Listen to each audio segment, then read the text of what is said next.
Ladies and gentlemen, welcome to the Kinetic Rugby League channel. In this video, I'm going to be giving you my Ashes Game 2 predictions. If you guys have your own, do let me know in the comment section down below. Let's get on with the game for this week. The first thing to talk about is what does England need to fix for Game 2. First off, I think the most important thing to fix with anything is the number of errors. If there are a ridiculous number, there was 10 from England. There were more from Australia, which I'll get on to, but there was 10 from England.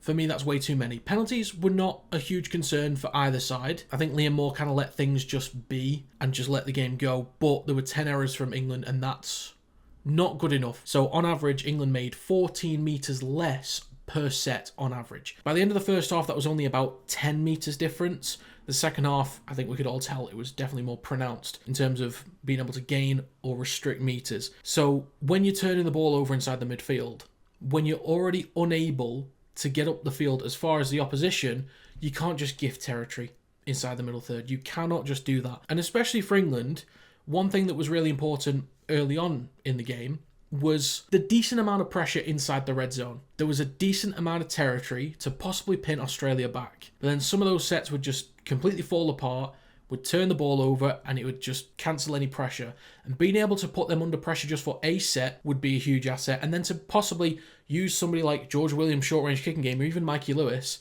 to get a repeat set would be huge. And there were one or two times that happened, possibly in the second half. But to be able to sustain pressure would be huge for England. So errors need to be cleaned up, which I think they probably will do. 10's quite a bit. I think if we can be a little bit better, that'll be a good start. The next thing is patience.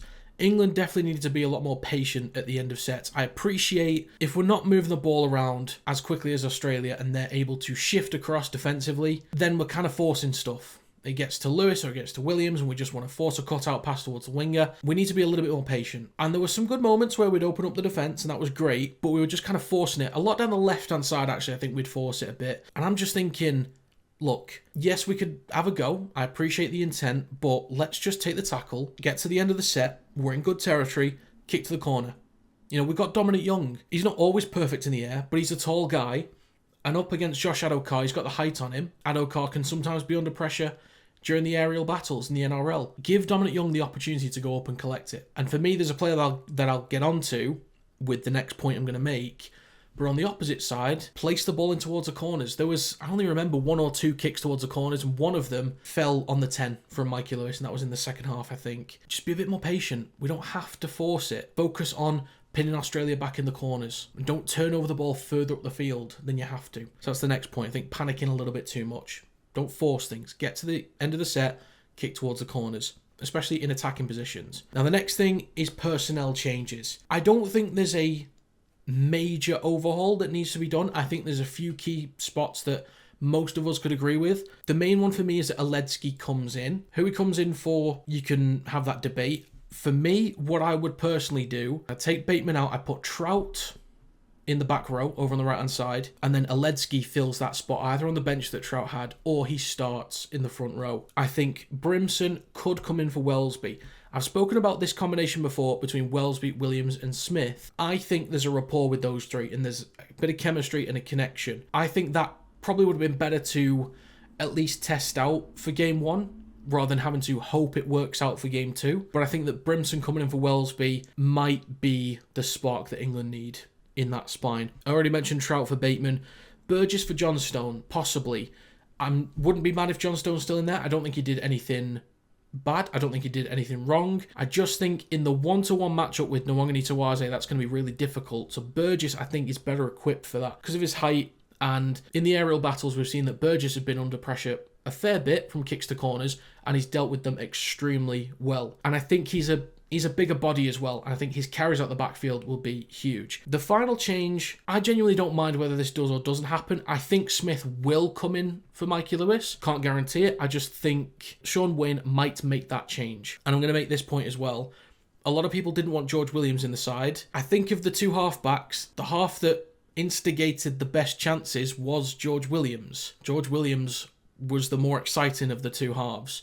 Kicking wise, Lewis, I think, did a fine job at times. He was okay, but I've got a feeling that Harry Smith's going to work his way in, and I don't mind the point I've been making about Lewis going to 14, coming off the bench, and then it's either Litton or Darrell Clark starting at 9. I don't mind that. I just think Smith will come in. I don't mind if Lewis starts still. I think with personnel changes, we don't need to make sweeping changes, but one thing that I really do want to see more of, or one person I want to see more of, is Alex Walmsley. He got the fewest minutes of anyone in that 17-man squad. 19 minutes, that's all he got. And he had the highest meters per carry, which was 9.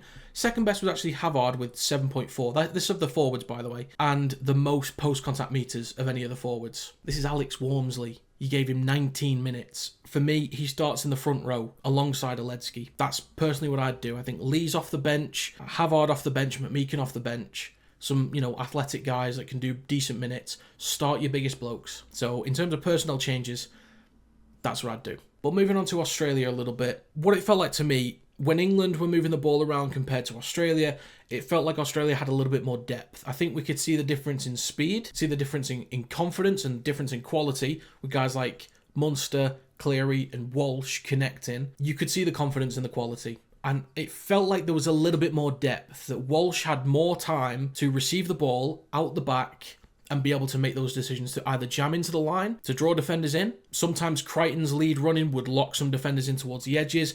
A couple of guys would start to shift in a bit or jam in, make bad decisions, and there'd be quite a bit of space towards the edges. Some of the decision-making defensively on the edges was not good enough from England, but I think a lot of that is due to, the kind of lines that Crichton would run on one edge, Young on the other, and giving Walsh time to make decisions out the back with a bit more depth. Whereas England, I think, were a bit too flat in comparison. I don't think there'll be any changes to the spine. They have Tom Dearden available, who might just come off the bench again. I think that's a right call for them. Ethan Strange is available. I think he'd be more likely to fill in at the centres if he plays, but they don't really need to change anything. I think they'll be completely fine in the spine there. And the biggest issue for us, the biggest issue for Australia was errors. They had 15. So they had 5 more than England. The fortunate thing for them is that they can make up for it with their ability to restrict meters defensively, and if they get pinned back, is their ability to get further up the field than what England were capable of. So I would say, as much as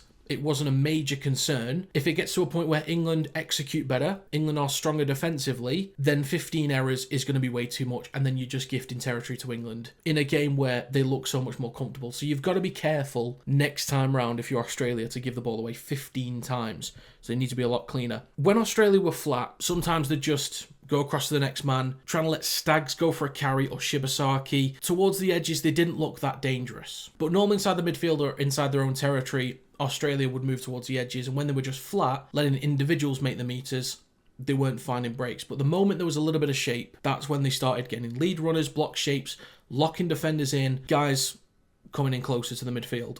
And that had meant gaps towards the edges for Nwangani Tawaze and Adokar to find breaks. So Australia, I think, for game 2, they just need a little bit more depth, throwing a bit more shape inside the midfield. And I understand a couple times Staggs, strong ball carrier. I think if you want to do it on the left-hand side, you could give Bradman Best a go. He's a little bit more similar to Staggs. Powerful ball runner, quick acceleration, can barge a player onto his backside. So we'll see if Australia change anything there. I do think the final thing for Australia that I'm going to say is that they need to focus on keeping England pinned back. I think the basics will be huge for Australia this week, because they could just throw in a simple block shape here and there. They'll get up the field. They'll be able to restrict meters.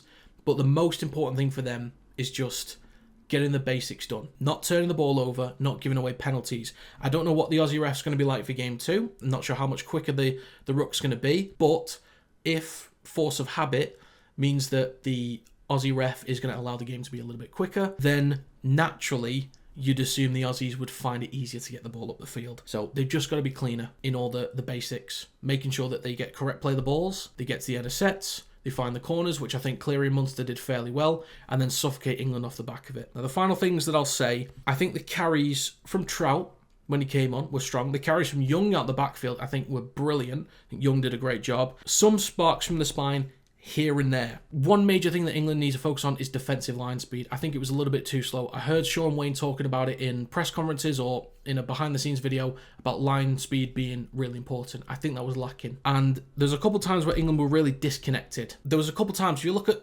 Australia on their first try in particular, you see how disconnected that defensive line is. Players stepped further in front, some further back. There was no cohesion in that line. So defensively, you got to get up together as a unit. You got to shift across much, much quicker. I do think England will be a lot cleaner than they were in game 1. If Smith is in there, the kicking game might be a little bit more clean, a little bit more organised. I think with Brimson in there, there'd be more of a spark. I think you've got to give Wormsley more time. I think England will be stronger defensively. They understand that they're not a million miles away. There's a sizable gap in that first half especially.